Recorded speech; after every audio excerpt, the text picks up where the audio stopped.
Hello students, this is chapter 4.5. In the previous presentation, I have discussed still dissociative disorders.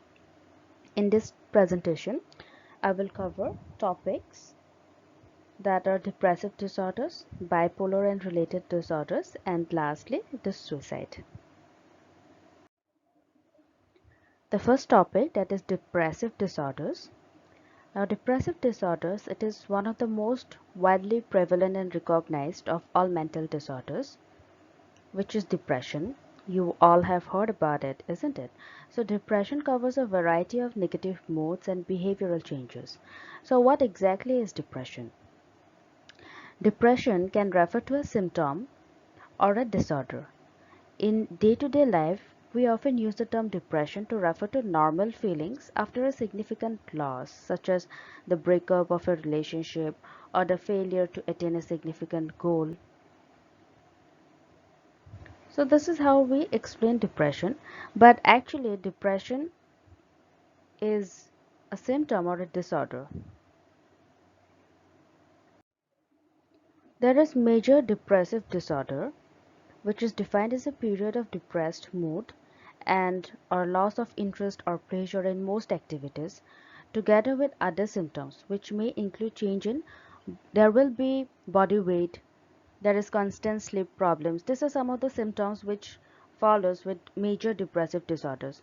Depression, it is a normal word which we often use in our day-to-day life, even for feelings when someone has lost somebody, even if after a breakup of a relationship, then also we use the term depression. But it becomes a major depressive disorder with symptoms such as uh, change in body weight, constant sleep problems. The person might sleep too much or might sleep too little. Then tiredness, inability to think clearly. The person is most of the times is confused. There is agitation. They greatly show slowed behavior. Everything it becomes slow. The activity they do it becomes slow. Then there is thoughts of death and suicide. Okay, and other symptoms along with these symptoms, it includes excessive guilt or feelings of worthlessness. People who are having major depressive disorder, they often feel themselves to be worthless, hopeless. There is worthlessness, there is hopelessness. All right, so these are some of the symptoms of major depressive disorder.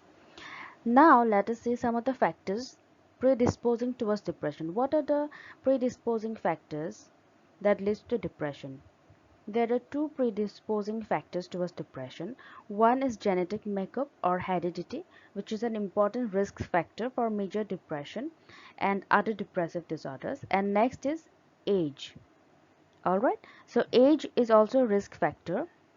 For instance, studies has regarded that women are particularly at risk during young adulthood, while for men, the risk is highest in early middle age. Alright, and similarly, gender also plays a great role in this differential risk attitude. For example, women in comparison to men are more likely to report a depressive disorder. And other risk factors are experiencing negative life events and lack of social support.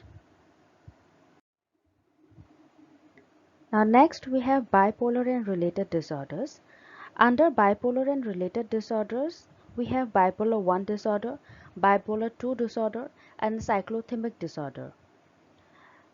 Now with the rest of the two, that is bipolar 2 disorder and cyclothymic disorder, you don't need to go in details. What you have to understand is about bipolar 1 disorder. Alright, so bipolar 1 disorder, it involves both mania and depression. Now what is mania? Mania is that disorder where people are suffering from becoming very euphoric. Okay, so people who are suffering from mania, they become very euphoric. That is, they are every time high, they are in a very happy mood, extremely active, excessively talkative, and easily distractible. And manic episodes rarely appear by themselves because they usually alternate with depression. So, such a mood disorder in which both mania and depression are alternately present is sometimes interrupted by periods. Okay, sometimes uh, it is alternately present and is sometimes interrupted by periods of normal mood. So this is known as bipolar mood disorder. So with bipolar 1 disorder, we have both mania and depression, and bipolar disorders were earlier referred to as manic depressive disorders. So there is a wave of these disorders. These are certain waves, these are certain phases where one single person may have both mania as well as depression.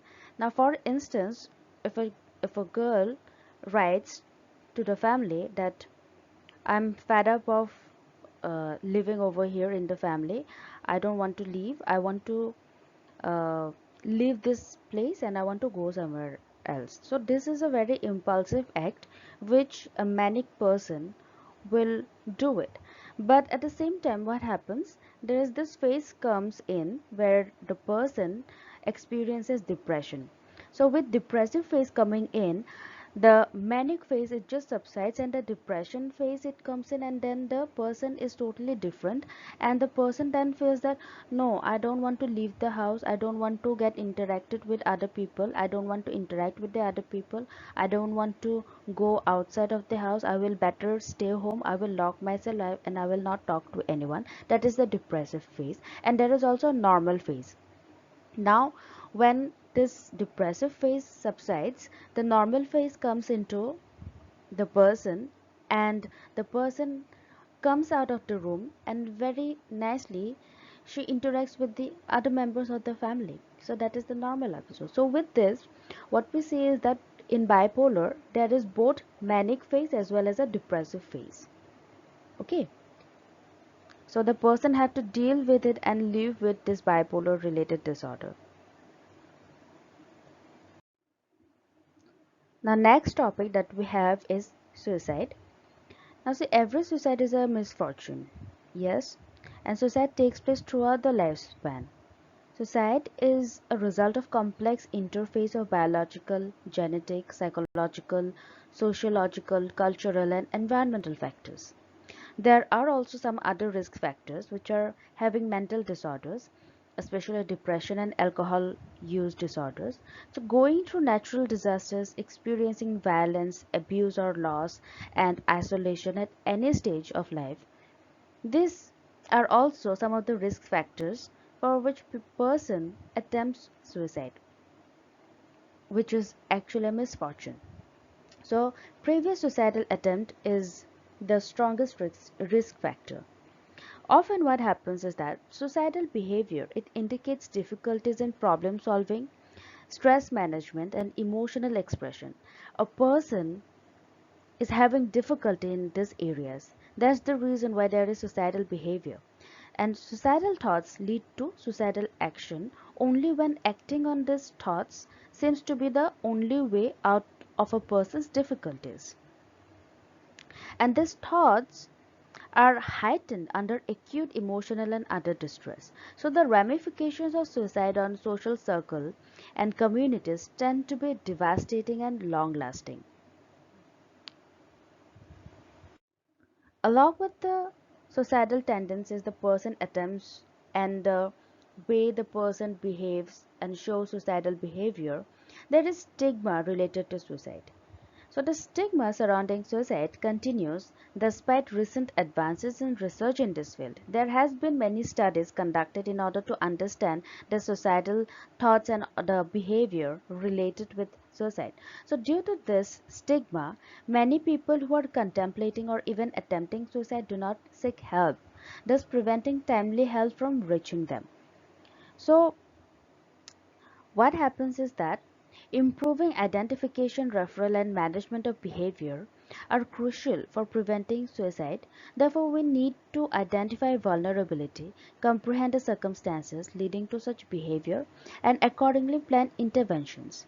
So, many times, stigma related to suicide, people do not talk about the suicidal behavior or suicidal tendency, the thoughts that is processing inside one person, and because of lack of expression, because of lack of problem solving ability and stress management ability, a person feels that the society will not look at him or her with a good way, and will often end up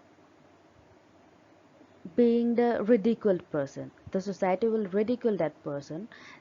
The society might tell that person that the person is weak and could not live the life to the fullest, and that's why the person is a coward. So that are the things that often the society tells. So that is the stigma that is related to suicide, and because of which there are so many cases of suicides increasing day by day. So one of the things that we need to do is that we need to identify vulnerability, the person who are vulnerable to the societal behavior and thoughts, and also comprehend the circumstances leading to such behavior, and accordingly plan interventions. Let us see some of the preventable ways of suicide in the next slide. So here we can see some of the measures to prevent suicide. Suicides are of course preventable. There is a need for comprehensive multi-sectoral approach where the government, media, and civil society all play important role as stakeholders. Of course, these are the people or the agencies that play the most important role in order to help a person live his or her life to the fullest potential. Alright, so here some of the measures, as you can see, was suggested by WHO, that is World Health Organization. This includes the first one, limiting access to the means of suicide. Access to the means of suicide, of course, many times even in media, when they show some of the cases of suicide, they show everything, the means, the ways how the person has committed suicide, everything. So we must limit the access to the means of suicide, how the methods of doing the suicide, the process of the suicide, that should be limiting, the person should not know. Okay, so we must limit the access to the means of suicide. Next, reporting of suicide by media in a responsible way. Like I said, the way the media reports the suicide, it should be in a very responsible way. They should not keep on focusing on the headlines so much and should not give much importance to uh, this type of news, because this type of news are actually infectious and it is contagious. So we don't know that what type of people are watching the news, watching that news. Maybe the person who, the audience who are watching, maybe one or two people may also have the same tendency, maybe also going through the same situation. Maybe that person needs help, but instead of getting help, the person is actually instigated by the media, while the news are being shown by the media and they're reporting it in a very irresponsible way. So it should be saying that the media people should report the suicide cases in a responsible way instead of irresponsibly. Next, bringing in alcohol related policies. There should be certain alcohol related policies in order to reduce any kind of suicide cases in future, because most of the alcohol related uh, people, okay, alcohol drink, the person who use alcohol, who drink alcohol, they are the ones who also have this depressive phase, and as well as the manic phase. So with manic and depressive phase, the person is also intoxicating, so that might be also one of the reason why there is case of suicide rising. Okay, so there should be certain policies related to bringing in alcohol. Next, early identification, treatment and care of people at risk. Now we know that we can identify people at risk, and it is very important that we must identify people who are vulnerable, who are at risk, and if with our early identification we can identify that the person is suffering from certain kind of issues and the person needs some kind of help, so we should reach to that person and we should give treatment to them, and also care to that people is very essential. Even the family members should be responsible enough to identify the person who are at risk, as well as the friends and other people with whom the person is associated with, and often frequently they meet the person. Next, training health workers in assessing and managing for suicide. Yes, most importantly, the health workers should be trained enough in order to assess and manage suicide. Otherwise, there would be no difference of that of a normal person and that of a trained person, trained health workers. Many times there are people who say that they are health workers, but they don't know at the time of crisis that how to deal with them.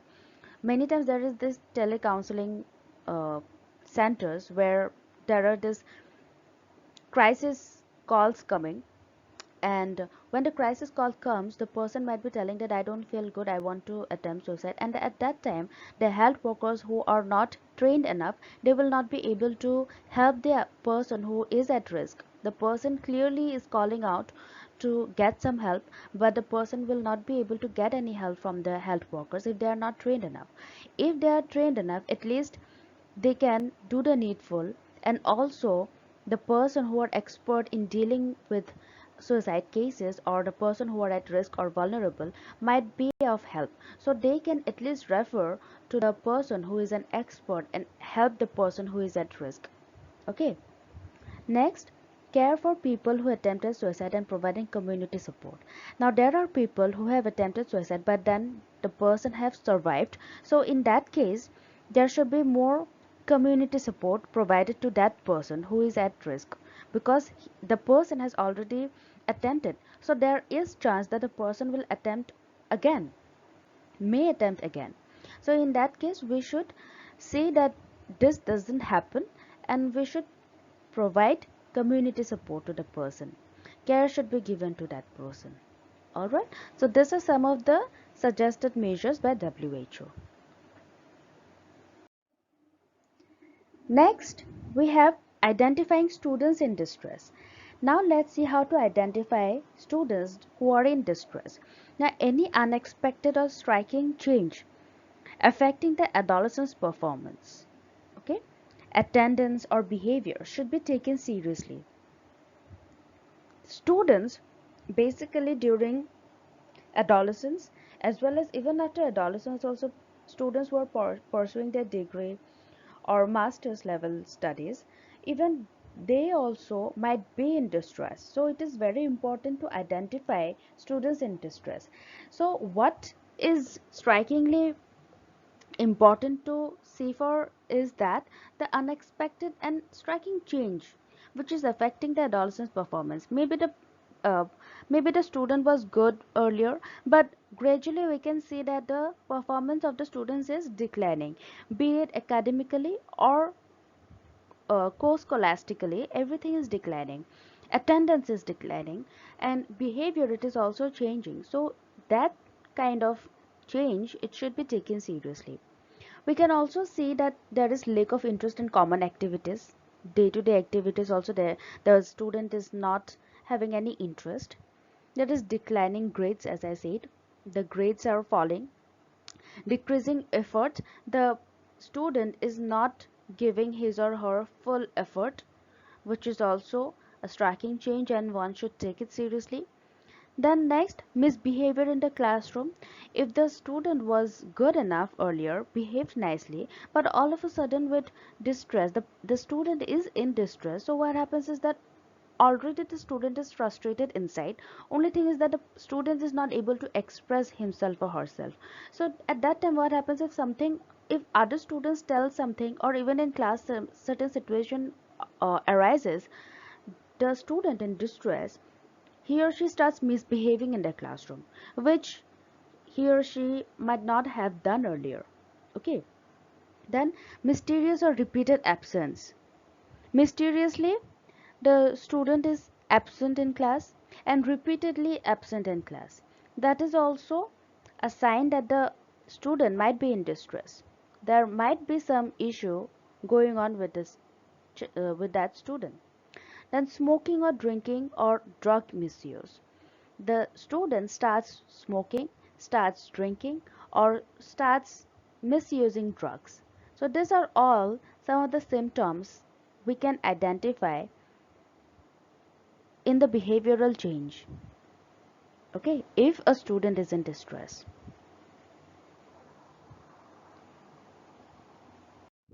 Now let us see some of the points in order to strengthen student self-esteem. So how can we strengthen student self-esteem? Now with all this identifying students in distress, one of the major factor is that of lack of self-esteem.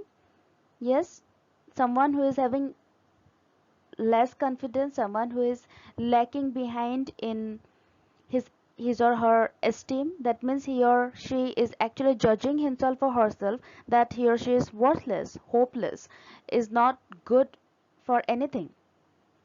These feelings might surface in the mind of that student. So in that case we need to strengthen the student's self-esteem. So here having a positive self-esteem is important in face of distress, because distress is something causing in the student's mind because he or she is having negative self-esteem about himself or herself. Yes, so it is very important that the student must have positive self-esteem, and it helps in coping adequately. So in order to foster positive self-esteem in students, the following approaches can be useful, which is accentuating positive life experiences to develop positive identity, and this increases confidence in self. Accentuating means emphasizing, that is giving importance to positive life experiences.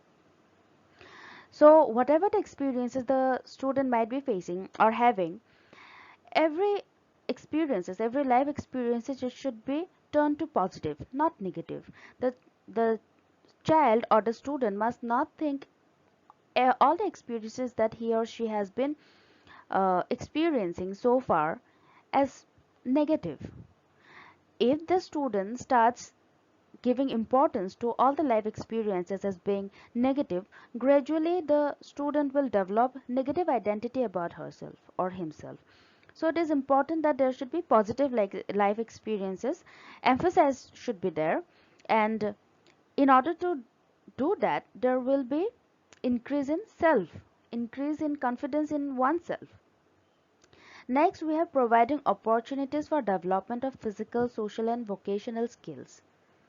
So there should be opportunities given to the students in order to develop his or her physical, social and vocational skills, so that the student gets engaged, get busy with the other skills and not just to his or her life experiences only to be negative and depressed and losing his or her confidence in self.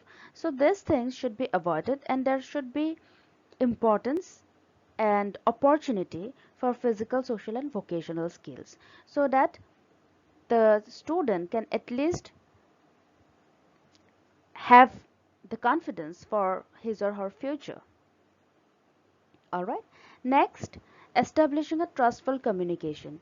It is very important to establish a trustful communication so that the children, so that the student do not have to suffer anything within himself or herself, should not keep anything within himself or herself that is eating him or her from inside. The student should at least have some communication, trustful communication, with whom the student can share his or her problems, can ask, can seek for help for solving his or her problems, and can express his or her feelings. It is very important to share with someone, someone whom the student can trust. All right. So there is importance in establishing a trustful communication. Next, goals for the students should be specific, measurable, achievable, relevant, to be completed within a relevant time frame. Many times there are goals which the student set for himself or herself which is not specific, which is not achievable, something which is far from reality. If goals like that the students skip, then of course at one point the student will be frustrated, the student will be depressed, and as a result he or she will be confused and will have a bleak future because of the bleak reality which is in present. So in order to have uh, achievable dream in order to have a free distressful life, so that the student doesn't have any distress in life, the goals which the student set for himself or herself should be specific. All right, the goal should be very specific, the goal should be measurable enough, and it should be achievable. Very importantly, it should be relevant to his or her own perspective, and also the background from which the student is coming. That should be relevant, whether he or she is from rural or urban, and dreaming of going to, somewhere abroad.